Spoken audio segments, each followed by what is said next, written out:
I'm CJ Champion, and I'm a professional dunker. I perform in the best dunk contests across the world: Dunk League, Dunk King, Kings of Air, you name it. Today I've been challenged to explain dunking in 21 levels of increasing complexity.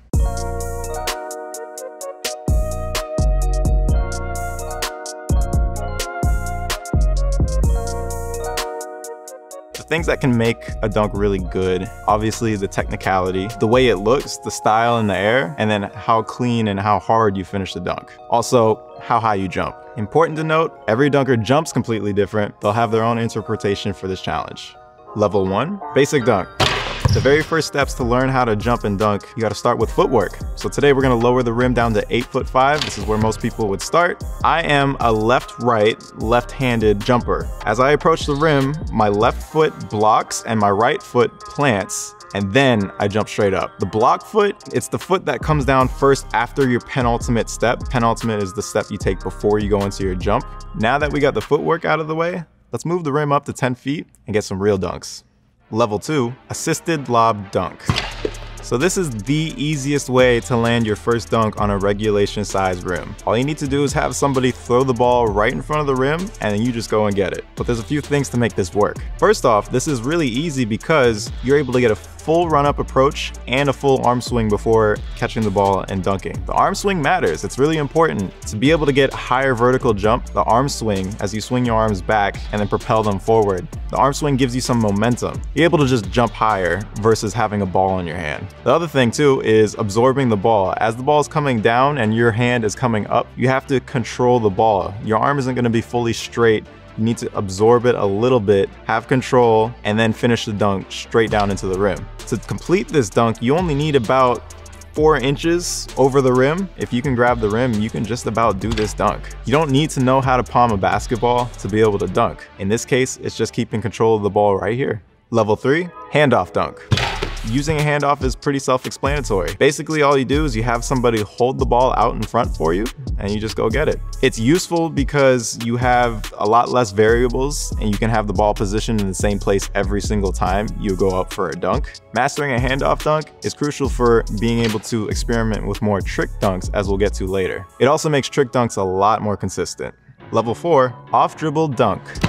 Off dribble dunks is mostly what you see in basketball games. This dunk is more complex than the assisted lob dunk because you need to have control of the basketball, being able to go into a full approach with the basketball while dribbling. And there's a few things that make it difficult. Obviously, you need some coordination. You need to know how to dribble a basketball and push it out in front of you as you're gaining speed and going up for the approach. You need to jump higher for this one. The other thing too is your arm swing is cut. What happens is, as you gather, you're gonna pump the ball straight up. And as you're coming up, the other thing you have to focus on is your offhand, in my case is my right hand. You're pushing very hard into your dunk hand, in my case, which is the left hand. So I'm bringing the ball all the way up with 2 hands all the way to the very top, and then keeping control of it and then finishing straight down. It's not as simple as running up and jumping as high as you can with the ball. You have to think about the control and the coordination. It's all about the offhand pushing into your dunk hand. A lot of times people say, I can't palm a basketball, so that means I can't dunk it. That's not the case. I wasn't able to palm a basketball before doing this dunk. Having your hand above the ball just like this,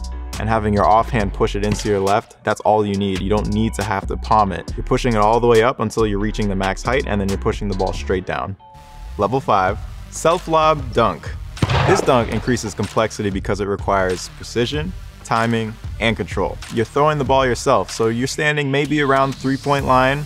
You throw the ball pretty high, way above the rim. You let it bounce on the ground once, and that's when you run up, catch it, and then finish the dunk. So what makes this difficult is the precision of the lob. If you're not a very high jumper, it has to be pretty close to the rim. That way you can, get close and finish the dunk. You need to control the ball into your hand. If you're doing this with one hand, you have to absorb it a little bit, have good control so that way you can bring it up to finish the dunk. Timing wise, your steps need to bring you to the ball as it hits its peak. When you throw the lob, you're not approaching immediately. You might have to wait a half a second to a second before you start your approach. That way when you jump, you're gonna be reaching the ball at its peak after the bounce. Level 6, backboard dunk.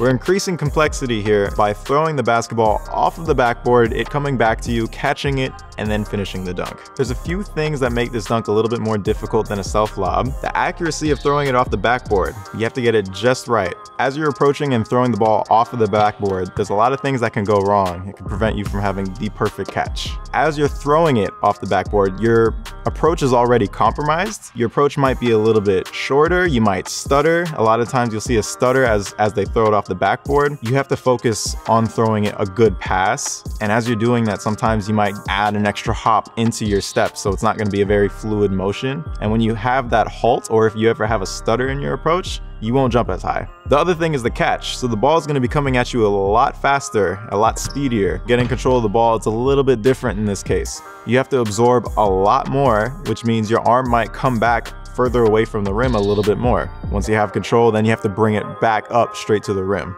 Level 7, two-hand tomahawk.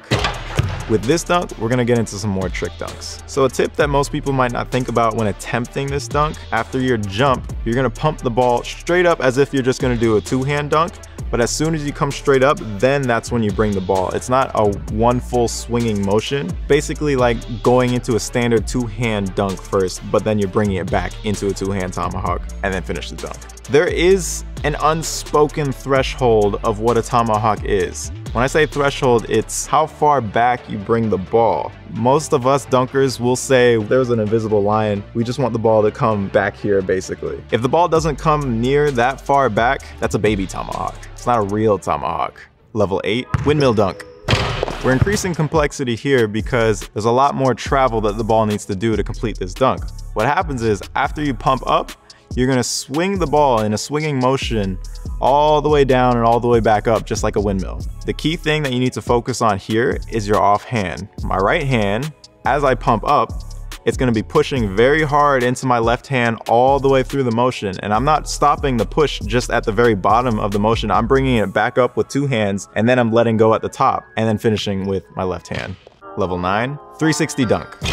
We're increasing complexity with this dunk because you're not actually always looking at the rim. So twisting in the air can actually be disorienting, especially for me as a more hip dominant jumper who needs more speed into the dunk. The more speed you get into a 360, the more things that can go off. For example, I might be tilted in the air like that, and that makes finishing the dunk a bit harder. When I cover distance on a 360, there's a small window to hit this dunk because you're passing the rim.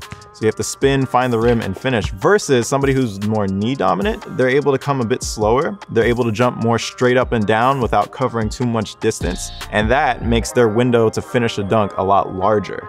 Level 10, push off windmill. A lot of the times in dunk competitions, you will see somebody being set up as a prop for a dunk. If you see that ball being placed on their head or on their neck, that's gonna be a push-off dunk. So this is a big controversy in the dunk world right now. When you see a dunk like this, you might think, wow, that looks amazing. Most of the time in contests, this gets really high scores. But it's called push-off windmill because what you're doing, you're pushing off of their head. You're pushing the ball straight down into your head, getting a bit of a boost, kind of like leapfrog. This can add maybe 4 inches to your vert. People get away with it because if you're a high jumper, it's almost invisible. It's not very easy to see. There is one thing that does make this kind of difficult is you're actually jumping over somebody. That could be a mental block in itself. This isn't just a physical dunk, it is a mental dunk. It does require a good amount of confidence. The good thing about push-off dunks is it does open the door for very highly technical dunks later on that we'll get into. Now that we understand push-off dunks, we can increase complexity by doing a backwards dunk. Level 11, double up X. With the double up X, what's happening here, you're getting your hands on the ball pretty quickly, and then you're gonna be pushing straight down, giving you that extra boost. And without looking at the rim, you're just gonna finish two hands backwards.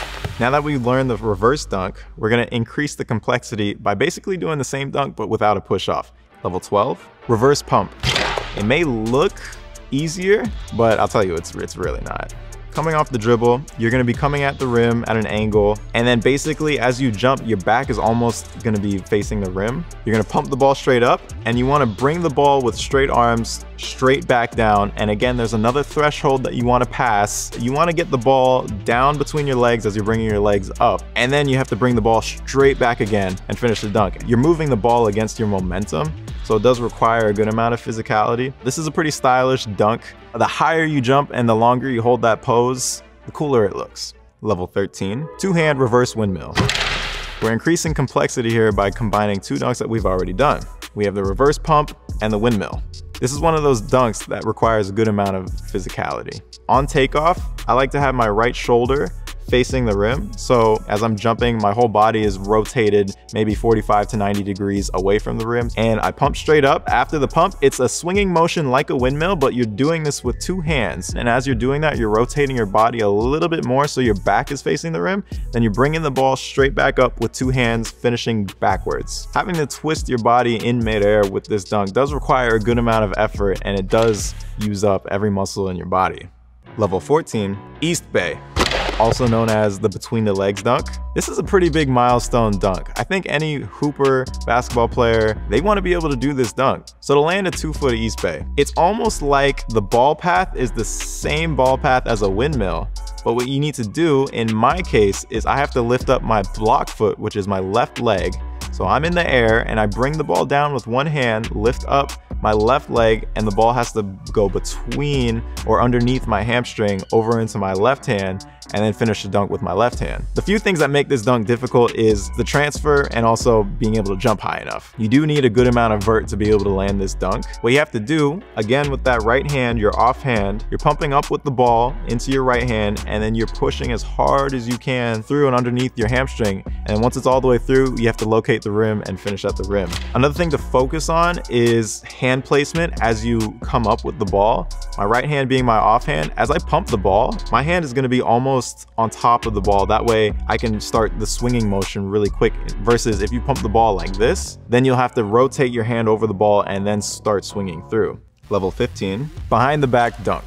The complexity increases here because of the transfer is very difficult for a lot of people. This is a pretty technical dunk. The travel distance of the basketball is pretty long here, making it pretty difficult. To get this dunk done right with the transfer, it's all about hand positioning again. What happens with this dunk is, as you pump straight up, you're gonna bring the ball around behind your back, collect it with your dunk hand, and then bring it back up to the rim and finish the dunk. Everybody messes up this transfer because it's difficult trying to get it into your dunk hand and bring it up to the rim. So what you need to do is, it's all about hand placement. As you're transferring, as you're pushing from your right hand over into your left, once you collect the ball, you want your hand almost underneath the basketball. That way when you push up into this hand, you're able to have more control as you bring the ball up, versus a lot of people tend to have their hand way on top of the ball, and you don't have enough strength to bring the ball from your off hand into your dominant hand and bring it all the way up. With this hand placement, it is difficult to bring the ball up against your momentum as you're coming straight up. Level 16, double up. The double up dunk, invented by T-Dub, is when you go between the legs over somebody. The T-Dub version, he's not using a push off. He's having somebody hold the ball straight up. The version I'm doing here is more consistent because I am using a push off. As you see, the ball is on his head. I'm just doing this for more consistency. As you approach your prop or the guy that's holding the ball, you really want to quickly get your hand on top of the ball, pushing down and then getting through. What you have to also consider too is you're jumping over somebody, so you want to clear them. So you're thinking about clearing somebody, putting the ball between your legs, getting a good control on your dunk hand, and then finishing at the rim. Level 17, reverse 360 windmill. With this dunk, we are increasing complexity because as we're twisting, we're going against the grain. We're going against your momentum as you're spinning. With this dunk, we are combining a 360 and we are combining a windmill. You do need the perfect balance of speed on your approach to get this dunk. For me, what I need to do here is actually cut my approach by about one step. That allows me to go a little bit slower, and the slower I go, the more straight up and down I can be as I do this dunk. The only thing is it cuts my vertical, so I don't jump as high. That's what makes this dunk difficult. Level 18, the slingshot. The aim here is to jump and with your offhand, swing the ball way across your body into your dunk hand and hold that position with the ball in one arm. And then you have to come all the way across your body again with as much force as you can to bring it toward the rim. So with swinging dunks like a windmill or a two-hand reverse windmill dunk, the ball path provides momentum. With this dunk specifically, you're relying purely on the physicality of your core, shoulders, and arm, bringing the ball straight back and straight forward. Level 19, the honey dip.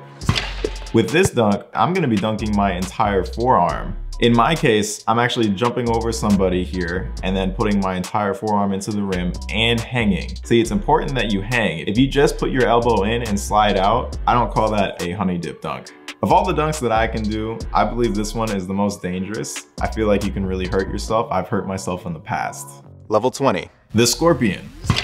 So the scorpion dunk is one of the most unique dunks out there. We're increasing complexity here by using extreme physicality to swing the ball down and back around up toward the rim, finishing blind with one arm. The variation that I show here is actually called the cup scorpion, so I'm not jumping over somebody, it's with a cup. You have to sweep the ball down before you bring it back up. A lot of the times what happens is people will swing the ball straight up toward the rim instead of using a sweeping down motion, and that's not a true scorpion.